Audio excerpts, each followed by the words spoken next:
Om ಜನನೀಂ ಶಾರದಾಂ ದೇವೀಂ ರಾಮಕೃಷ್ಣಂ ಜಗದ್ಗುರುಂ ಪಾದಪದ್ಮೇ ತಯೋ ಶ್ರಿತ್ವಾ ಪ್ರಣಮಾಮಿ ಮುಹುರ್ಮುಹುಃ.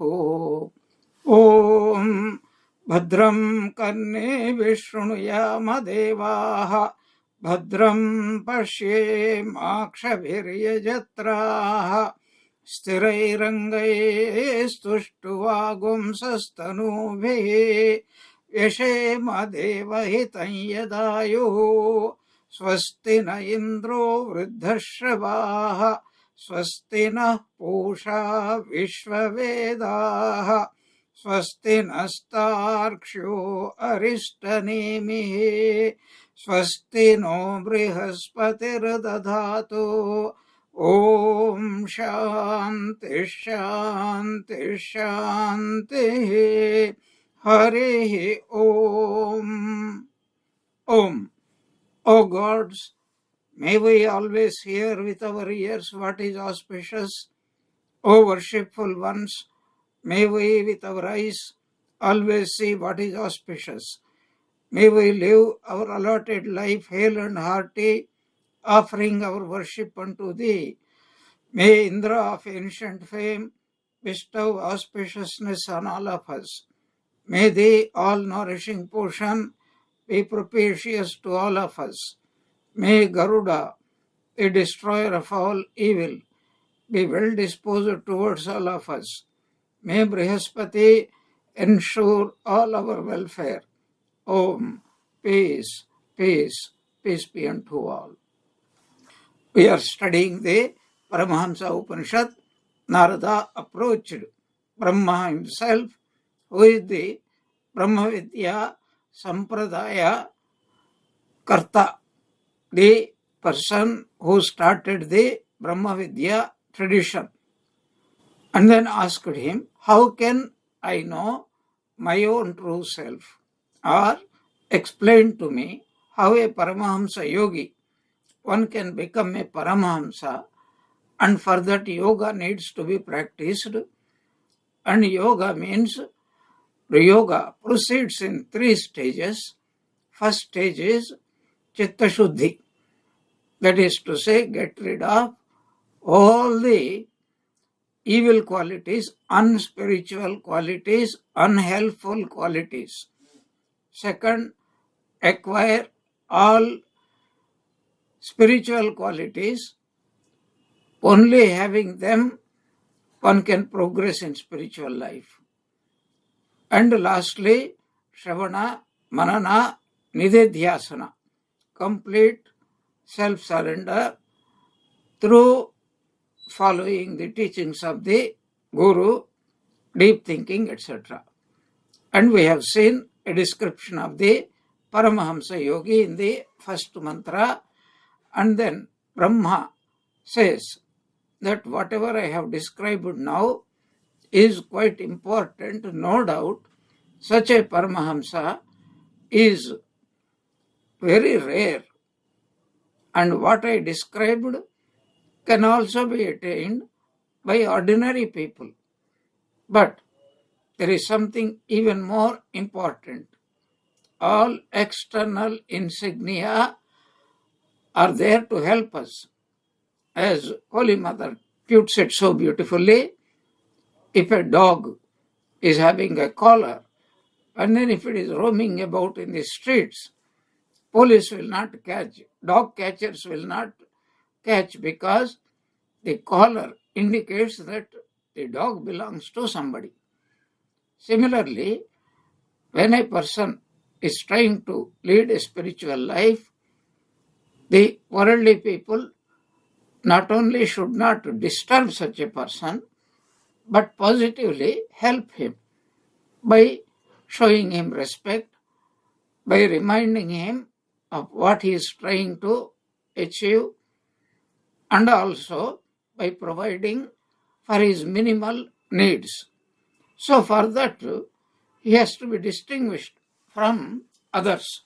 Others means from brahmacharis, grihasthas, vanaprasthis, etc. For that purpose, Some people adopt what is called a danda, shikha, yajnopavita, and covering of the body, etc., etc. But that is not important. All these things fall off themselves. Danda will fall away, shikha will fall away, yajnopavita will fall away, cloths will fall away, not because he practices like that, deliberately makes a habit of that. No, automatically they fall away. Sri Ramakrishna used to say that when the palm tree grows, at the beginning of the growth, there will be huge leaves. But as it grows taller and taller, the lower leaves, huge leaves, we can see them, they dry up and just fall away like that. Many unnecessary things fall off and others will not be affected by them. Because a question may come, here is a naked monk, and seeing him, he may be young. Seeing him, will not the other people feel?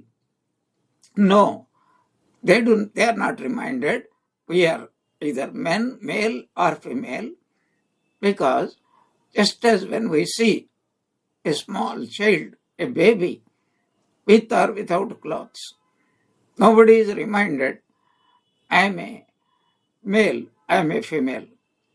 So this state is attainable or attained only by a person who had realized God.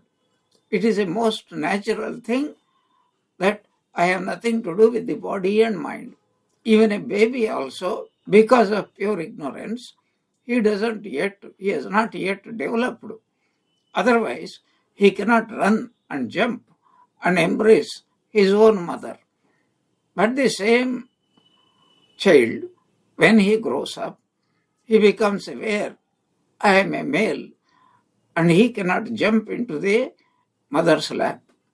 So these things fall off, and that beautiful description is going to be given in mantra number 2, which we have started in our last class. The mantra is quite big, and it goes like this, because even to hear this mantra, it would be wonderful. Na dandam, na shikham, na yajnopavitam, na cha achadanam, charati paramahamsaha, na shetam, na choshnam, na sukham, na dukkham, na mana avamanecha, shad urmi varnam na. We have to add ninda, garva, matsara, damba, darpa, ichha, vesha, sukha, dukkha, kama, krodha, lobha, moha, harsha, asuya, ahankaradincha hitva, swavapuhu, unapamiva drishyate yataha tadvat purapadvastam. Samshaya viparita mithya gnananam yo hetuhu tena nitya nivruttaha tat nitya bodhaha tat swayameva avasthitihi tat shantaha achalaha advayaha anandaha vignanaganaha eva asmi tadeva mama parama dhama. Tadeva, we have to supply the word mama, shikhacha, tadeva mama upavitancha, paramatma atmanoho ekatva gnanena, tayor bhedayeva vibhagnaha, sa mama sandhya. A beautiful description of all the spiritual qualities and their inner symbolism is also given at the very end. So I will just read out the simple translation given by Swami Madhavanandaji, and then we will discuss each one of the qualities. The Paramahamsa carries neither the staff, nor the hair tuft, nor the holy thread, nor any covering. He feeleth neither cold nor heat, neither happiness nor misery, neither honor nor contempt, etc. It is right that he should be beyond the reach of the 6 billows of this worldly ocean. Having given up all thought of calumny, conceit, jealousy, ostentation, arrogance, attachment, or antipathy to objects. Then joy and sorrow, lust, anger, covetousness, self-delusion, elation, envy, egoism, and the like.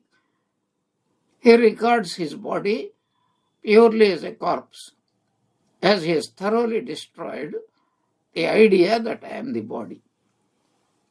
Being eternally free from the cause of doubt, or of misconceived or false knowledge, realizing the eternal Brahman, he lives in that himself with the consciousness, I myself am he, Brahman.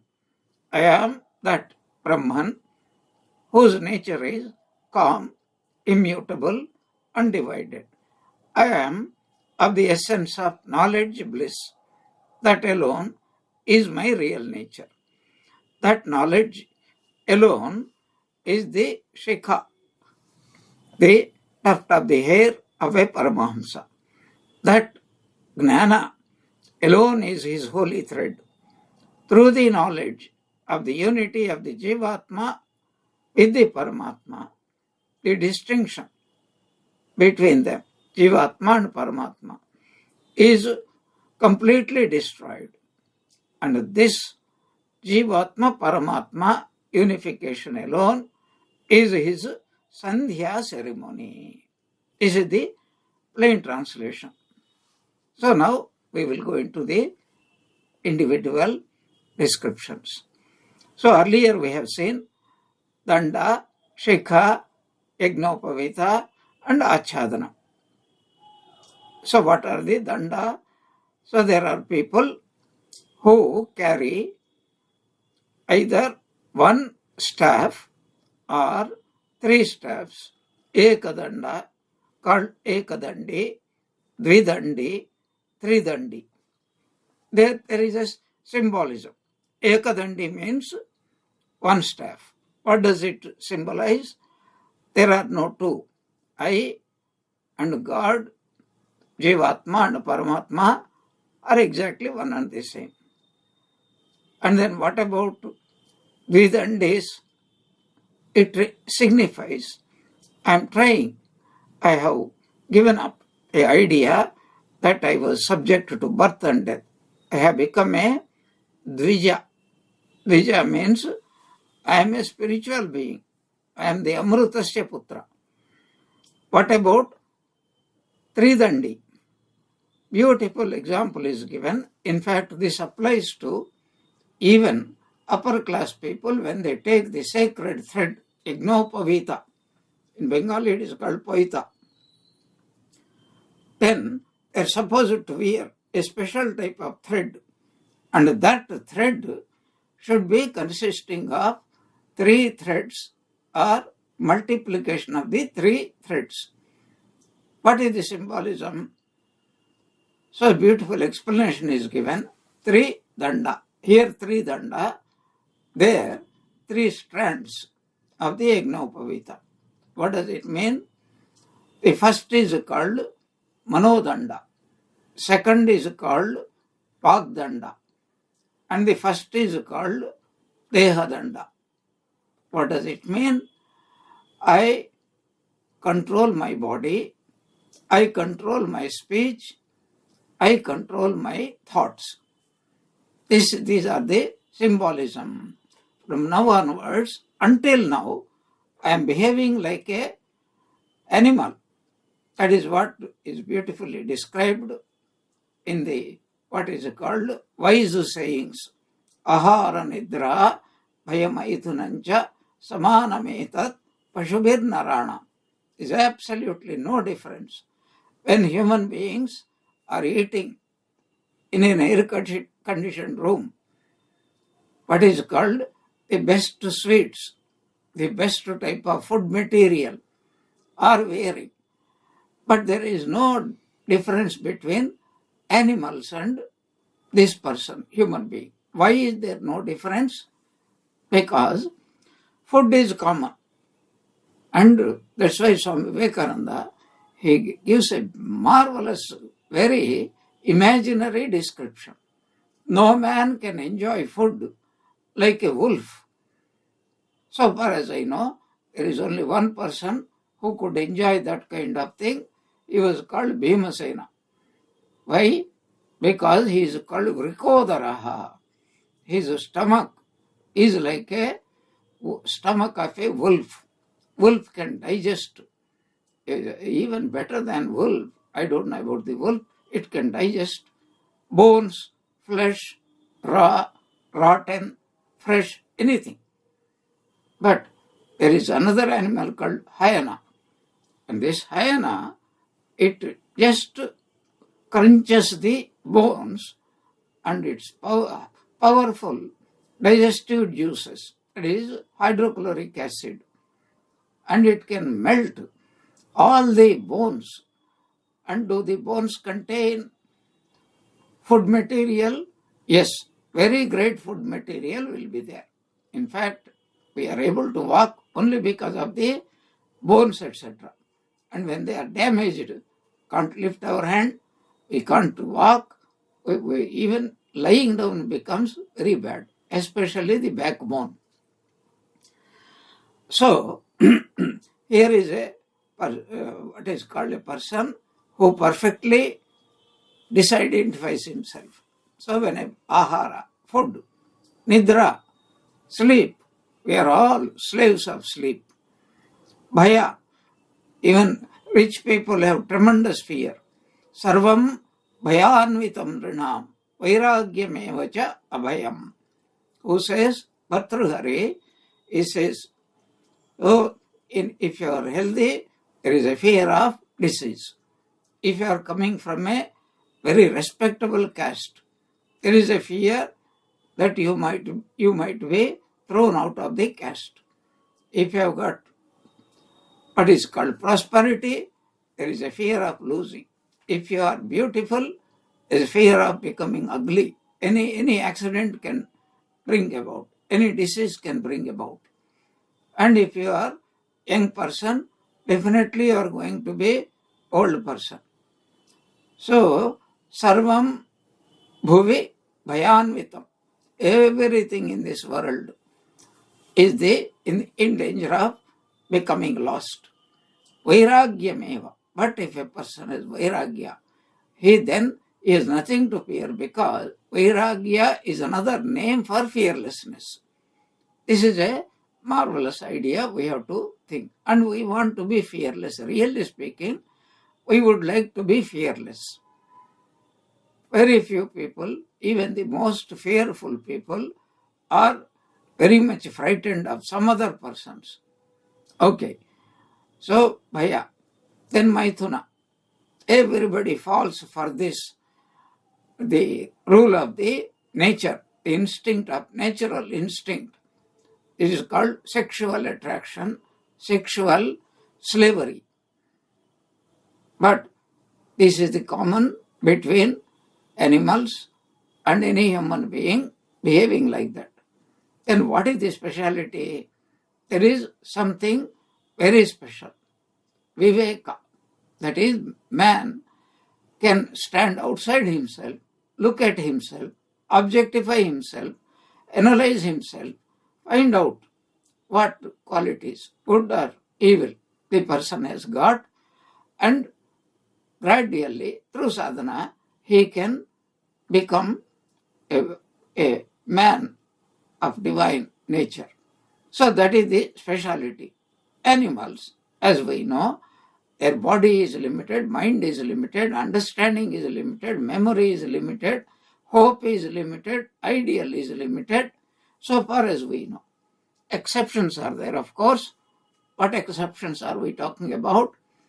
Like there were some people highly evolved, but because of some attachment, they fall down. Not only they will not become human beings, they may be reborn as animals. Nahusha was reborn as a python, and Jadabharata, he was reborn as a harina.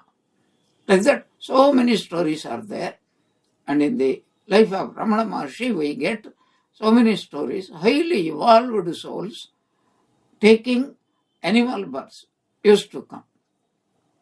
And if you study Ramayana, people like Hanuman, Sugriva, Vali, do you think they are monkeys? How do we know? Whenever we are praising Hanuman, what do we say? That Gnani Sakala Guna Nidhanam Vanaranam Adhisham Raghupati Varadutam Vatajatam Namami Gnaninam Agraganyam. He is the greatest Bhakta. He is the greatest Gnani. He is the greatest Karmi. And devotion, karma, and knowledge. He is endowed with all the yogas. That is why Swami Vivekananda wanted us to emulate the example. The ideal is, Hanuman is the ideal, especially for this age. Do you think any monkey will have this kind of nature? So these are symbolism. I told you many times, but just I will remind you once more. What is the symbolism? Any person who has got that egoism is the key. Even a monk, if he feels I am a great monk, not necessarily he should be great. Even to feel I am a human being, I am aware of my body, mind, such a person is none other than a monkey. But anybody who gives up, and every great devotee, definitely, without the least doubt, has given up his egotism, surrendered it completely to the divine, says, "O Lord, I do not exist. Only you exist." So, such a bhakta, such a gnani, and such a karmi, he is ready to face for the sake of his Ishtadevata Rama. That is why Hanuman was a wise person. Sugriva, he was a wise person. Vali, he had performed tremendous amount of tapasya.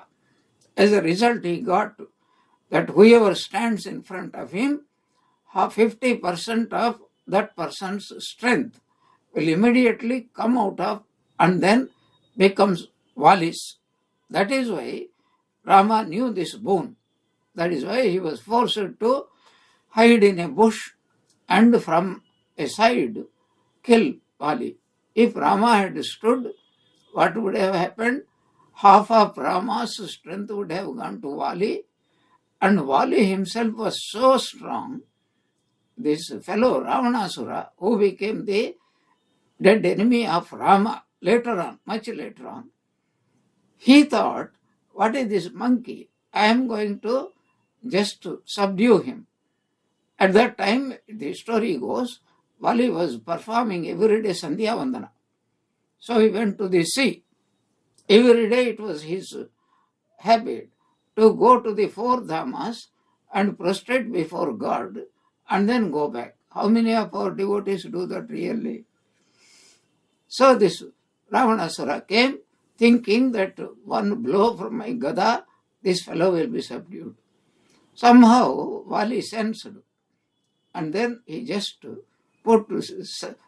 squeezed him inside his vala, that is big pail.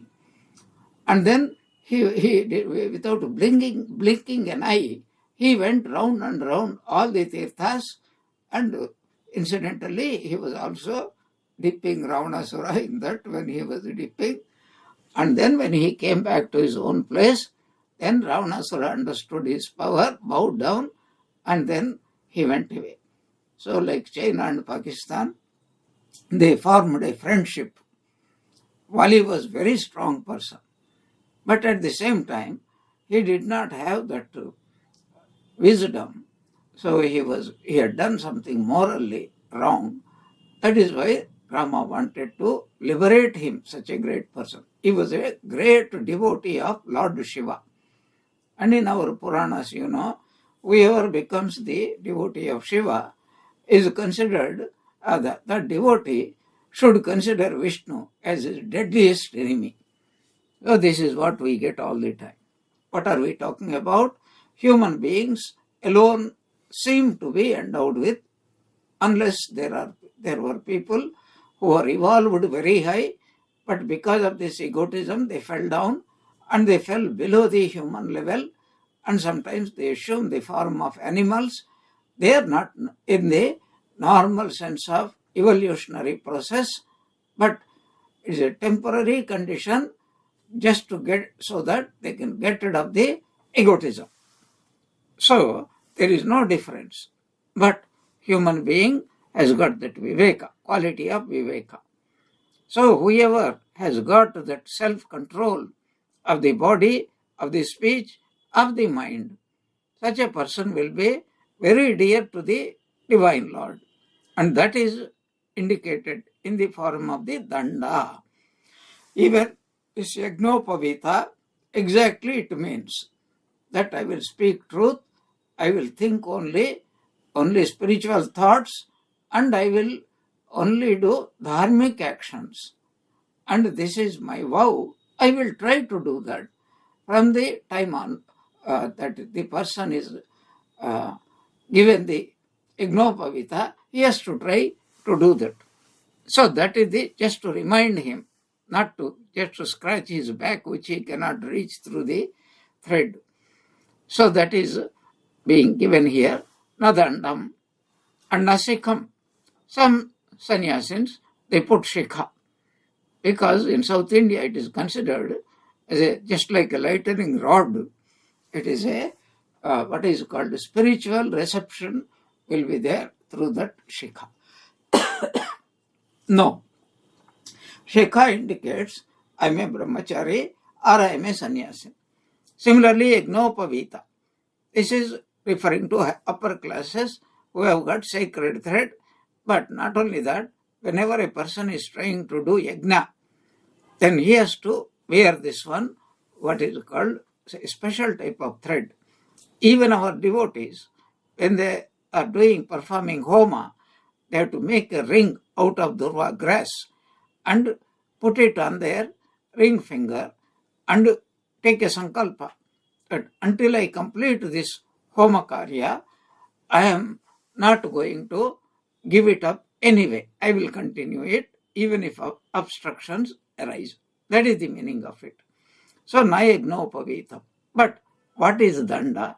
What is shikha? What is yagnopavita? What is their special symbolism that the Brahma himself is going to teach to his beloved disciple Narada? And this, by the way, this Narada story comes even in the Chandogya Upanishad. He approached a great rishi and then says, you please teach me. He was a Brahmagnani. Sri Ramakrishna confirms it. Says, great devotees, unparalleled devotees like Narada, he kept with himself the egotism that I am one of the greatest devotees of God. A true devotee of God must become extremely proud. And this pride is of two types again. The first pride is, I will not stoop to anything low because I am a devotee of God. It will bring bad name to my master if I do anything wrong. And this is highly helpful if a person really feels proud. I am an initiated devotee. I am a devotee of God. I am a worshipper of God, etc., etc. But the same can be kept if by God's will he becomes a Jivan Mukta. Then he has to live in this world. And we see Sri Ramakrishna living like a child. I am a child of the Divine Mother. And about Shankaracharya, Sri Ramakrishna remarks, he kept the idea for the sake of teaching the highest Vedanta to other people, kept the egotism of knowledge. And Narada, he kept the egotism of a devotee by the God's will only. We have to understand that one. So, danda, no shikha, no yagnopavita. Then is he losing something? No. in the form of symbolism, it will come. Perfect self-control represents danda. Then always living in the very knowledge that I am Brahman is called Shikha. And I am here to do Loka Sangraha. I will not waste my time. I will give it completely, offer it, karma, what is called. Swami Vivekananda started this Ramakrishna order, Jagat Hita Atmana Kalyanam, then Jagat Hita for the welfare by the will of God. Nacha Achadanam. So he doesn't have any cloth. Does it mean that he will be naked? What do you mean by naked? Later on also it comes. What is called Akasha Ambaram, Asha Ambaram, or Akasha Ambaram. Ambaram means something to cover oneself. Ambara means sky. So Digambara, Dik itself is the covering cloth. Or it is also called Gnana Ambara. Shiva is depicted always as Digambara, or what is called Vyagrambara is got. What does Vyagra means? Vyagra means that perfect mastery over all kama, krodha, etc. That is also very symbolic. Why was Vishnu endowed with Gada, Padma, Shankha, etc.? Why was Shiva? What is the symbolism of he rides a bull and then his whole body is covered with snakes, is what is called ornaments are big snakes. And then he is always, the moon is shining upon his head. He is completely naked. Bhasma, Dhulitanga is all symbolism. What is called Trishula is there. Everything that is description has got a symbolism. When the time comes, we will talk about it. So this Gnani, nothing can cover him. Why doesn't he have any covering? Because what can cover him? That which is infinite. Does it require covering? First of all, why does a person need covering? Why does a man need covering? Because he is highly conscious, aware. I am a male, therefore other persons are also aware he is male and we should be careful about him in society. But it's very peculiar. There are certain, what is called people, they are living in deep forests, etc. Most of them have no idea. They don't cover at all. Completely naked they go about. And then people think they must be staring at each other. No. In fact, they avert their eyes because whenever you see something 24 hours a day, your only wish will be, how I wish I can cover my eyes. So here, infinite cannot be covered. Then another way of telling is, he is covered with bhakti, is covered with knowledge, is covered with viveka, etc., etc. is there. So normally, Digambaraha, because he doesn't think I am the body, therefore he is not male or female, therefore he is not having inferiority or superiority complex, he is not aware, he doesn't have kama, krodha, etc. We are going to come to that. And in such a pure state, like a pure baby, what does he do? Paramahamsaha charati. Such a person is called Paramahamsa and charati. That is how he lives. Charati means he moves. But really, that is how he lives. And in Bhagavad Gita also we come across Sthita Pragnasya ka bhasha, kimasita kim rajeta, kimasita vrajeta kim. How does he sit? How does he talk? How does he move about? What do you mean by that? It's all that it means is how does life goes with him? Does he conduct the life? Even we should not interpret it that he lives like this. because there is no he. It is only God. And the body is moving. He is not aware. My body is moving. He has no problem.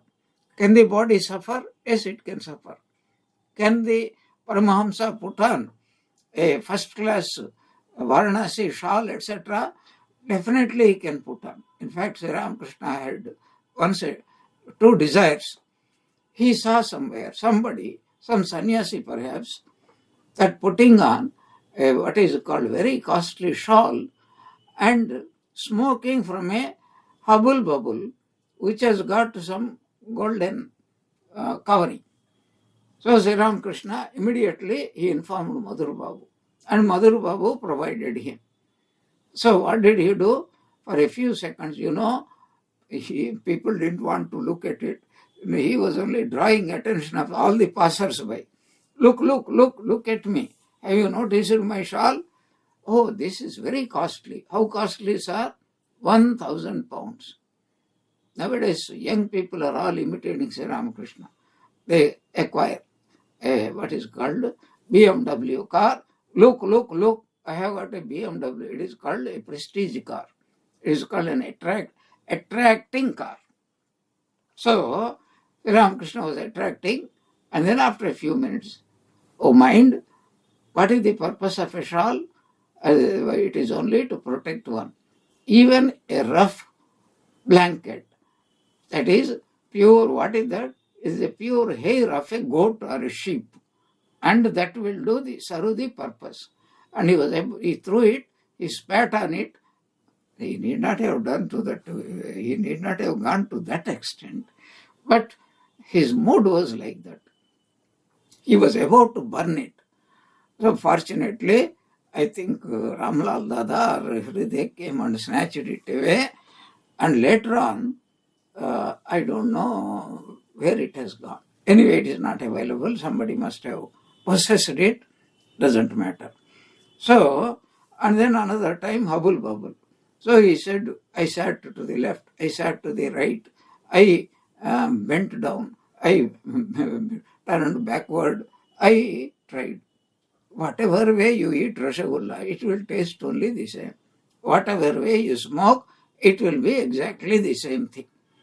So he did something, and then that desire permanently left him. Similarly, he wanted to eat the best sandesh, and he chewed it, shifting it from left side to right to left. Oh mind, this is also made up of panchabhutas, like mud only. There is no special value. Something to sustain the body is okay. You don't need to get attached. And Sri Ramakrishna, by mother's will, had a few desires, and he fulfilled all of them. Mother had fulfilled, and permanently forever. The thought again, oh, that was very nice, let me have it. What is our problem? Once we have that one, kambali nahi chodti. The blanket is not leaving me. I hope you know that story. There were in North India, very cold place, there were two monks.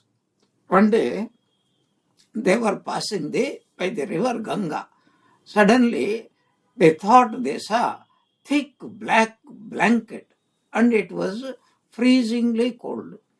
So the elder one said, "Bhai, you jump in and bring that, it will be of use for us." So the younger one jumped, caught hold of the blanket, and the blanket was also going downstream, and this fellow also was being dragged. Why are you not bringing? Oh, it is, I am unable to pull it to the shore. All right, leave it and then come back. You are in imminent danger of falling down. No, kambali nahi chodti. Later on they found out a black bear had slipped into that stream, and it got this man. It is not going to leave him. So we are all caught by this black bear of Mahamaya. We cannot leave it. But these are Paramahamsas. They are endowed naturally with discrimination, and then dispassion, perfect mind and body control, and they are only thinking about God. So it is impossible for them to. So this is how the Paramahamsa moves joyfully in this world. Then the further descriptions. Na shitam na choshnam. That is dualities. So cold and heat. Shita means cold, Ushna means heat. Because if we don't know what is heat, we will not know what is cold. If we don't know what is cold, we will not know what is heat. So the question comes, is a Paramahamsa, does he not feel when he is naked, when it is winter season? We say Sri Ramakrishna, so he is putting on in winter season a very warm shawl. So how come? What is the meaning? If there is a body, body feels. And if we have slight identity with the body, then also we feel. But if this person doesn't have anything to cover, so whether does he suffer, he knows that the body suffers. Never ever mistake that since Sri Ramakrishna is a Jivan Mukta, I can take a sharp knife and then cut him out. No. So if you throw a bucket of cold upon him or a bucket of boiling water, the body will be affected. But since he is not identified with the body, whenever body identification comes because of teaching, etc., he feels what is called cold and heat. He also feels hunger and thirst, but he will not feel what is called this is happiness, this is unhappiness. Why? We will discuss about it. So it is not that he doesn't feel, but his mind will remain absolutely calm and quiet. That is important. So when some bodily sukha comes, happiness comes, when somebody gives a blanket, or when somebody fans, when it is very hot. We all know Sri Ramakrishna, towards the end of his life, he loved ice cream. Not ice cream, only once or twice he had eaten, iced water. So sometimes from 1.5 kilometers, the ice had to be bought. And once Swami Ramakrishnanandaji carried it, wonder of wonders, in that midday heat, it did not melt at all. Maybe a little bit has gone, but it remained intact. And I think he must have been enjoying carrying it really on the head. That is my guess. Anyway, Ramakrishna was very happy. So, na sukham na dukkham. Sukha is followed by dukkha. Happiness is followed by unhappiness. Unhappiness is followed by happiness. All dualities follow one another. So, not that the body doesn't feel, but he remains absolutely balanced. He will not be elated. He will not be depressed. This is also we have discussed. Ramanujacharya in his Sri Bhashya, he takes from earlier commentary the 7 Viveka, Vimoha, Abhyasa, Kriya, Kalyana, and then Anudharsha, Anavasada. Anudharsha means something very happy event takes place. He will not be elated, excited. And some event takes place which normally brings about depression, but this spiritual sadhaka so advanced, he will not be depressed at all. So he remains with his mind absolutely fixed. But if we are disturbed by sukha, dukkha, sita, ushna, mana, apamana, etc., what happens? The mind stops thinking about God and it dwells upon these things. That is continued, na mana avamanecha. That means these dualities will not affect him. So such a Paramahamsa feels neither cold nor heat, neither happiness nor misery, neither honor nor contempt or insult, etc., etc. So a Paramahamsa naturally, without effort, doesn't feel. And what is natural for him, we have to gradually, painfully, assiduously practice it. Then, what is our condition? We are caught in the samsara sagara, in this ocean of transmigration. And what is it? Shat Urmi Varjam. Varjam means divide, not having. He is a Paramahamsa is completely bereft of all these 6 waves. Urmi means wave, Shat means 6. What are those Urmis? So it is right that a Paramahamsa should be beyond the reach of the 6 billows of this world ocean. What are they? They belong to 3 states: hunger and thirst, grief, delusion, decay, and death. These are the 6: hunger, thirst. Then grief, delusion, decay, and death. Decay and death belong to the body. Grief and delusion, this belongs to the mind. Hunger and thirst, they belong to the, according to our Vedanta, prana, pranamaya kosha. So the first 2, hunger and thirst, belong to the prana.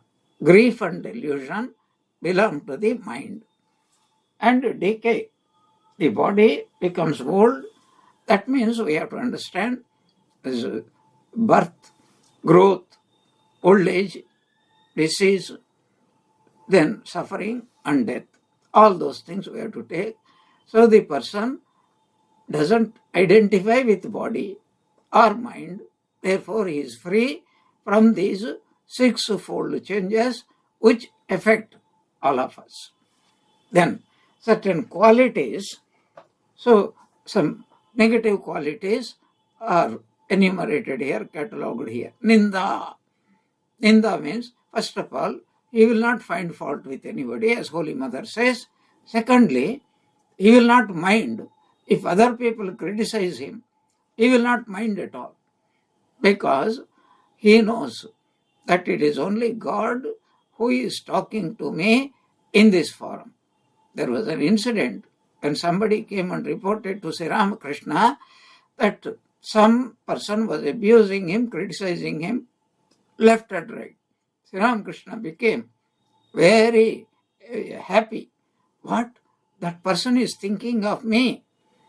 We have to be ashamed, because we claim ourselves as devotees and we forget. At least that person remembered Sri Ramakrishna only in the negative way. So, how nicely he has taken. And that is what is called a footstep. We have to imitate somebody. He criticizes me. I become very happy. You know why? First of all, such a person may never come and meet me. What a blessed relief it is. My time is saved, energy is saved, and everything is saved. Secondly, that it is a very good practice for me, how I should take it. So, a Paramahamsa doesn't find fault with others. He will not do Ninda, because if he does Ninda, he will be doing, Ninda means what? Abusing, or what is called blaspheming other persons, finding fault. Whom is he going to find fault with? Only Brahman, because such a person only sees Brahman everywhere. Very naturally, the spiritual quality will come there. Not only that, as Holy Mother put it so beautifully, my child, there is no stranger, and make the whole world your own. That means you are the whole world. There is no stranger. You are everything. Isavasyamedagam sarvam yat kincha jagatyam jagat. So, a Paramahamsa doesn't even think that I should not criticize others, find fault with others, because a real Paramahamsa is one for whom there is nobody else for him excepting he sees only Brahman. And Brahman cannot be criticized because he is Paripurna, Asesha, Kalyana, Gunasagara, as Ramanujacharya calls him. Then comes Garva. What is Garva? Proud. If we are beautiful, we are young, we are intelligent, we are talented, how much of Garva will come? Oh my God, you try to give some suggestions, they will flare up. I know everything. So like that, we are subject. But if at all there is any Garva, he will feel Garva. I am a child of God. I am child of my Divine Mother. As I told you earlier, be proud. And that pride is very helpful, strengthens me. I cannot stoop to low things because my mother is the Divine Mother. I'll be bringing bad name for her, like that. Then Matsara, jealousy. A devotee also can feel jealousy, but not worldly jealousy. I told you, once the direct disciples were all staying at Baranagar at about 10:30 or so, or even earlier, because there were no lights, only hurricane lantern. They eat early, and the food was also limited, and then they want to sleep early, and then get up also early. They heard some sound, and somebody lighted up and saw Latu Maharaj sitting and doing japa. And they all became jealous. Said, rascal, you want to progress in spiritual life and you want us to sleep, we will not allow you to go. We will all go together. So they also started doing japa and dhyana. That is a wonderful thing for us to do. That kind of jealousy is most helpful spiritual jealousy. That person has got so many good qualities. And I will even supersede him in acquiring these great qualities. So this is once Swami Adbhutanji was telling. So I pitted myself against Narendra, and he was progressing. I could clearly see. I said, brother, I will catch up with you. And however I tried, the moment I thought I reached his status, he was 100 miles above me. And I gave up because he was made of a different material. So, the jealousy is not to be entertained by sadhakas. Dambha. What is dambha? Ostentation. There are two words, dambha and darpa. Darpa is arrogance and dambha is ostentation. Really speaking, there is not much difference, but a slight difference is made. What is dambha? That is, if somebody has a talent, definitely he has a talent. And when there is somebody who is not that talented, this person feels, oh, I am superior, this person is inferior. That is called ostentation. And every time he shows himself off. That is called dambha. And darpa is arrogance is what? He doesn't have anything worth mentioning. But he doesn't want. This is called superiority complex. Arrogance. I am rich person. Okay, if you are rich, maybe you are rich, but there is somebody who is richer than you. And there is somebody who is even more rich than the other person. So that arrogance should never be there.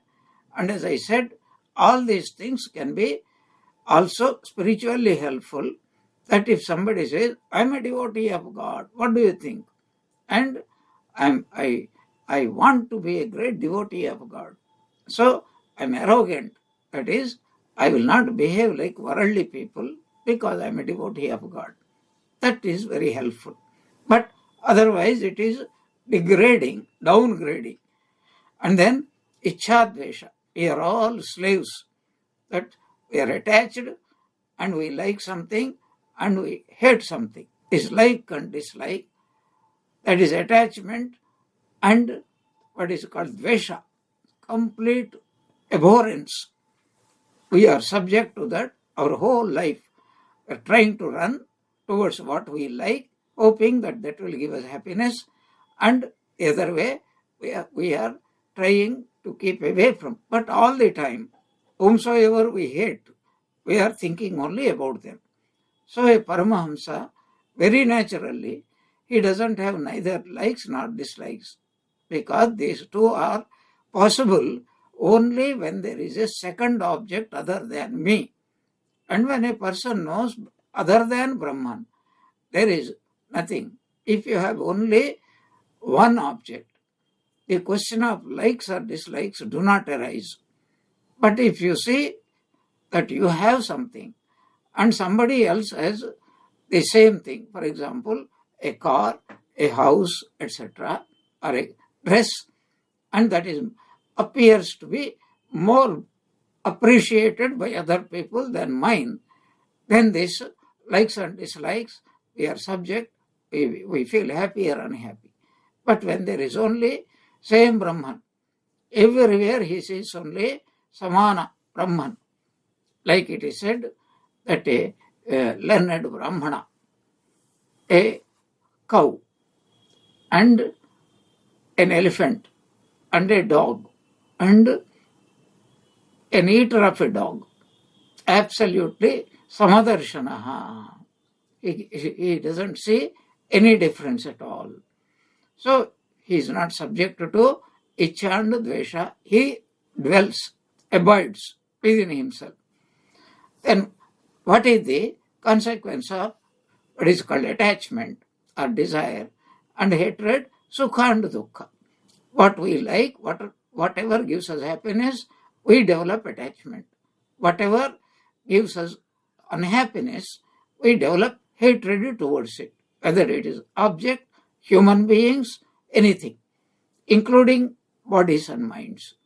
So Sukha Dukkha. A Paramahamsa is reveling in the Brahmananda. Therefore, there is nothing that can degrade him. Then we know the 6 enemies, so-called enemies. I do not call them enemies because enemy is one who takes us away from God. If Kama, Krodha, Lobha, Moha, Mada, Matsarya.